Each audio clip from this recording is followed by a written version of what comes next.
हमें डचिया वाइसलवेरी दिखाई जाती है, जहाँ पे प्रिंसेस चिल्ला कह रही थी क्यों, आखिर तुमने उसको रोका क्यों नहीं, तुम्हें उसे रोकना चाहिए था। रोआन अभी सिर्फ 10 साल का है, आखिर वो जंग में कैसे जा सकता है। तो हमारी हीरोइन वो सोचती है ये यहाँ पर ये कहने के लिए आई है। तो वो कहती है क्या आपने अभी जो कुछ मुझे कहा, क्या आपने ये बात हिज मैजेस्टी एम्प्रेस से भी कही है। तो तब प्रिंसेस चिल्ला कहती है ऑफ कोर्स मैंने कही थी। तुम्हें क्या लगता है कि मैं बस अपने हाथ बांध के वहाँ पीछे बैठी रहती। मैंने सुना था कि मेरे फादर ने उसको वहाँ भेजना नहीं चाहा था, लेकिन रोआर ने खुद ही वॉलंटियर किया था कि वो जंग में जाएगा। उसने कहा था वो किसी पे बर्डन नहीं बना चाहता, इसी वजह से उसने मेरे फादर को यही बताया था और इसीलिए उसने मेरी बात भी नहीं सुनी। लेकिन तब मैं वहाँ बिल्कुल अकेली रह गई। लेकिन तुम्हारी जैसे किसी इंसान के लिए, सिर्फ तुम्हारे जैसे किसी के लिए वो वार में चला गया। तो हमारी रैबलर उसकी तो बस हो गई थी। वो कहती है योर हाइनेस आप हमेशा अपने बारे में सोचती रहती है ना। तो प्रिंसेस कहती है क्या मतलब, इस बात से क्या मतलब है तुम्हारा। तो हमारोन कहती है आपने कहा कि रोआन मेरी वजह से जंग में गया। तो प्रिंसेस कहती है फिर ये बात सच है। तो रैबलर कहती है लेकिन क्यों, आखिर उसे मुझे बचाने की जरूरत ही क्यों पेश आई, और आखिर वो मेरे फादर की जगह हेड ऑफ द फैमिली क्यों बना। क्या आपको पता है कि मैं रोआन की बहन बनी क्यों थी। तो प्रिंसेस वो कुछ नहीं बोलती। तो हमारे कहती है आपको इस बारे में पहले से पता है, मेरे बताए बगैर भी, कि आपकी वजह से मेरी फैमिली उसकी जान चली गई और आपके एक जुमले की वजह से मेरी फैमिली को जान से मार दिया गया और हमें ट्रेटर मान लिया गया। लेकिन आपकी वजह से कितने जरा इनोसेंट लोग की जान गई है। और तब रोते हुए कहती है आपको इस बारे में शुरू से पता है ना कि मेरे फादर ने कभी भी आपके खिलाफ कोई बात नहीं की थी, लेकिन आपने जानबूझ के उनको मरवा दिया। तो थोड़ी देर के लिए वहाँ बिल्कुल खामोशी छा गई थी। तो फिर प्रिंसेस कहती है क्या तुम मुझे इस सब के लिए ब्लेम करना चाहती हो। हमानो सोचती है क्या ये अभी भी मान नहीं रही। वो कहती है क्या ये मेरी गलती है कि रोआन चला गया, या फिर तुम ये कह रही हो ये एक गुनाह है कि एक फादर अपनी बेटी से प्यार करे। अगर मेरे फादर मुझसे प्यार करते हैं तो क्या ये बुरी बात है, और क्या तुम इस बात से जलस हो रही हो कि मुझे लोग तुमसे ज्यादा प्यार करते हैं। तो हमारी हीरोइन वो बड़ी फीकी से स्माइल करती है। वो सोचती है ये बिल्कुल पॉइंटलेस है, इससे कोई भी बात करना पॉइंटलेस है क्योंकि ये कभी समझेगी नहीं। तो वो कहती है प्लीज यहाँ से चली जाएं। और तब वो दिल में सोचती है ओरिजिनल स्टोरी में वाइसलवेरी की रिबेलियन वो फेल हो गई थी और प्रिंसेस वो एम्प्रेस बन गई थी। लेकिन मुझे लगता नहीं है कि एलिना इस जैसी कोई इंसान वो टॉप पे खड़ी रहने के काबिल है। इसके पास कोई हक नहीं है, बल्कि इसके बजाय एक ऐसा इंसान जिसमें रॉयल ब्लड है। मैं चाहती हूँ कि वो एम्पर बने, कोई ऐसा जो अपने इर्द गिर्द के लोगों को चेरिश करता है, जो अपने लोगों की रिस्पेक्ट करता है और उनको प्रोटेक्ट करना जानता है, कोई ऐसा जो इस पोजीशन के लिए बहुत ज्यादा सूटेबल है। और वो हमारे कैलेक्स की बात कर रही थी, लेकिन तब वो कहती है गुड बाय और उसके बाद वहां से निकल रही थी प्रिंसेस को वही छोड़कर। वो कहती है मैं उम्मीद करती हूँ अब से आगे हमें दोबारा कभी भी पर्सनल रीजन की वजह से मिलना ना पड़े। और तब रैबलर जाते हुए सोचती है मैं इस बात को पूरी यकीन करूंगी कि अब मैं अपने हाथों से उस इंसान के सर पे वो ताज पहनाऊं। लेकिन तब हमें बताया जाता है असल में वो प्रिंसेस एलिना कर्टिस रैसल, जिसको हर कोई बहुत ज्यादा प्यार करता है। पता नहीं कितने लोगों को इस बारे में पता है कि उसका पूरा का पूरा इमेज वो किसी और का काउंटरफेट है, जो कि कोई और इंसान थी, और वो थी रैबलर फेलिसिटी। और तब हमें फर्स्ट लाइफ का सीन दिखा जाता है, प्रिंसेस की फर्स्ट लाइफ। प्रिंसेस एलिना की पहली लाइफ बहुत ज्यादा मिजरेबल थी और तब उसका फादर वो भी उससे नफरत करता था। वो कहता है सच में मेरी बेटी होने के नाते तुम एक फेलियर हो, दोबारा कभी भी अपना चेहरा मेरे सामने मत दिखाना। लेकिन इसी वजह से प्रिंसेस को अपनी पूरी जिंदगी एम्परर के हुक्म की वजह से एक कोल्ड पैलेस में बंद रखा गया। एक बेचारी प्रिंसेस जो पूरी दुनिया से कट के रहती थी, कोई भी उससे प्यार नहीं करता था, लेकिन तब वो उस जगह पे बंद रहकर सिर्फ यही सोचती थी शायद कोई दिन आएगा कोई मुझसे भी प्यार करेगा। और इसी एक उम्मीद की वजह से उसने ये सब कुछ बर्दाश्त किया। उसके कपड़े बहुत ज्यादा बुरे थे और उसके पास कोई भी आसाइश नहीं थी। लेकिन जल्द एक अपॉर्चुनिटी आ गई जब वो 17 साल की हुई, और वो अपॉर्चुनिटी थी स्प्रिंग पार्टी, जब पहली बार उसके पास चांस था कि वो कमिंग ऑफ एज सेरेमनी की वजह से उस डेब्यू बॉल को अटेंड कर सके। जैसे कि 17 साल की होने की वजह से हर एक लड़की एम्पायर की उसको अटेंड करती थी और पहली बार वो पैलेस की वाल से बाहर निकली जब उसको रियलाइजेशन हुई कि वो भी एक प्रिंसेस है। और तब पहली बार उसने रॉयल ड्रेस पहना जो कि उस पर सूट भी करा था। और तब वो वहाँ आते हुए सोचती है अगर मैं बिल्कुल एक प्रिंसेस की तरह अपने आप को एलिगेंस में फिट कर लूं, शायद फादर वो मुझे देखेंगे और मुझे एक नई लाइट में देखकर मुझसे प्यार करेंगे। लेकिन तभी कोई कहता है हम हर हाइनेस प्रिंसेस एलिना कर्टिस रैसल को प्रेजेंट कर रही हैं।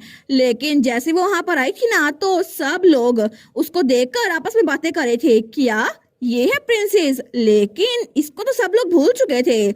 और फिर भी ये एम्पर की इकलौती बेटी है। लेकिन क्या हिज मैजेस्टी सक्सेशन में रिकंसीडर करेंगे? मुझे तो नहीं लगता कि हमने इसके बारे में पहले कभी सुना था। लेकिन अगर हम बात कर ही रहे हैं तो मुझे लगता है कि लेडी फेलिसिटी वो एम्प्रेस बनने के काबिल है। लेडी रैबलर वो तो सच में बहुत ज्यादा काबिल है। लेकिन ये सब कुछ सुन के फर्स्ट लाइफ में प्रिंसेस को बिल्कुल अच्छा नहीं लगा था।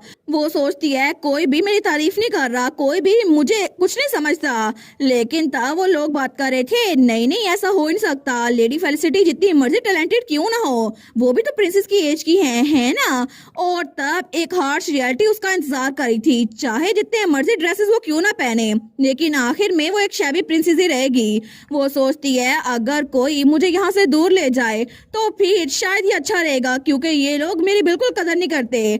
और तभी उस मौके पर वहाँ पर कोई आया था, वो थी हमारी हीरोइन ट्रैवलर। वो सबसे कहती है मुझे माफ कीजिएगा, तैयारियों में बहुत ज्यादा देर लग गई, जितना मैं सोचा था उससे भी ज्यादा। और जैसे ही वो पार्टी में आई थी ना तो पार्टी में जान आ गई थी। तो सब लोग कहते हैं माय लेडी फेलिसिटी आप तो आज बिल्कुल खूबसूरत लग रही हैं। दूसरी कहती है ओ माय गॉड आपका ड्रेस कितना ऑसम है, आपने किस डिजाइनर से बनवाया है?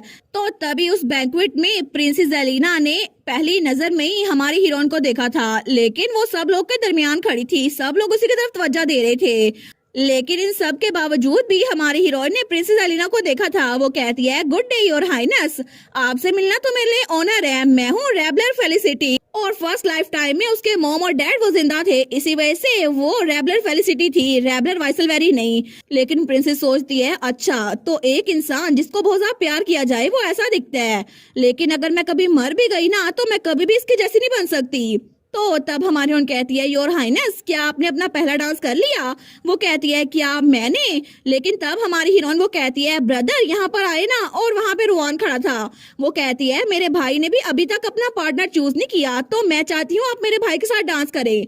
और हमारी रेबलर वो प्रिंसेस का ध्यान रख रही थी क्योंकि वो वहाँ पर बिल्कुल अकेली थी। तो हमारी उन कहती है अगर आप इजाजत दें तो क्या मेरा भाई आपका पार्टनर बन सकता है? और तभी रूहान वहाँ पर आता है और वो भी बड़ा हैंडसम था। वो कहता है ठीक है योर हाइनेस क्या आप मेरे साथ डांस करेंगी? और तब उसकी तरफ हाथ बढ़ाता है। लेकिन तब उन्होंने अपना पहला डांस इकट्ठे किया था तो सारे लोग उनको देखते हैं, वो कहते हैं वाओ लेडी फेलिसिटी और हर हाइनेस वो तो अच्छी टर्म्स पे हैं, ऐसा लगता है ये दोनों दोस्त ही है। लेकिन ये तो लॉर्ड वाइसलवेरी के साथ भी अच्छी लग रही है ना। और वैसे भी लेडी फेलिसिटी वो तो लॉर्ड वाइसलवेरी को अपना भाई मानती है, और अगर प्रिंसेस और लॉर्ड वाइसलवेरी उनकी जोड़ी बन जाए तो कितना अच्छा होगा। और इनके डांस भी कितना एलिगेंट है ना, मेरा माइंड चेंज हो चुका है। लेकिन इस तरह सब लोगों से प्यार हासिल करना उसका एक ख्वाब था, ये एक ऐसी अपॉर्चुनिटी थी जो उसके पास पहले कभी नहीं आई।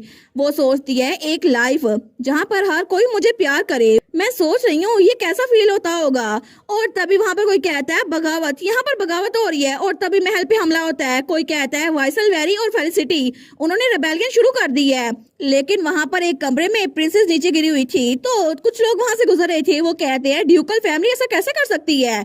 तो दूसरा कहता है तुम्हें क्या लगता है ऐसा क्यों हुआ होगा? क्योंकि लेडी फेलिसिटी को जान से मार दिया गया है, एम्परर ने जानबूझ के लेडी फेलिसिटी को मरवाया है, इसी वजह से दोनों फैमिलीज ने बगावत शुरू कर दी है। तो प्रिंसेस एलिना सोचती है अच्छा तो इस बार भी ये सब कुछ उसके बारे में है, उसका बदला लिया जा रहा है। तो वहाँ पे सब लोग कहते हैं जल्दी करो, क्या कर रहे हो? प्रिंसेस के बारे में क्या? दूसरा कहता है यहाँ से बाहर निकलो, प्रिंसेस यहाँ पे रहे या ना रहे हमें क्या फर्क पड़ता है, वैसे भी उसकी कोई फिक्र नहीं करता।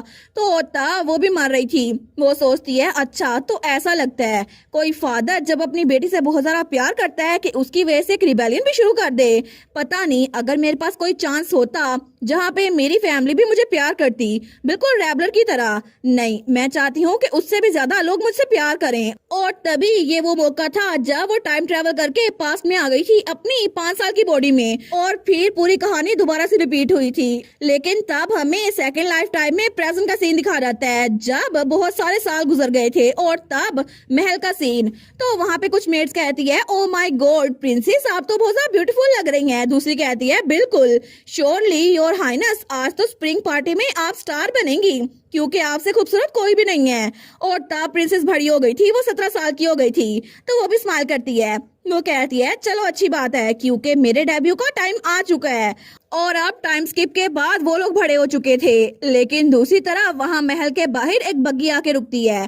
तो कोई कहता है, हम लोग पहुंच गए हैं माई लेडी। तो हमारी रेबलर वहां से नीचे उतरती है, और तब उसके पिंक बाल वो भी दिखाए जाते हैं। वो सोचती है, एम्पीरियल पैलेस, 10 साल हो गए हैं जब से मैं यहाँ पर आई हूँ, लेकिन ये तो बिल्कुल नहीं बदला। और तब हमें हमारी हीरोइन भी दिखा जाती है, जो कि खुद भी बड़ी हो चुकी थी और बहुत ही ज्यादा खूबसूरत लग रही थी। वो सोचती है, फाइनली 10 सालों बाद मैं इस जगह पर आई हूँ, लेकिन मैं उम्मीद करती हूँ कि इस बार कुछ भी मसला नहीं होगा।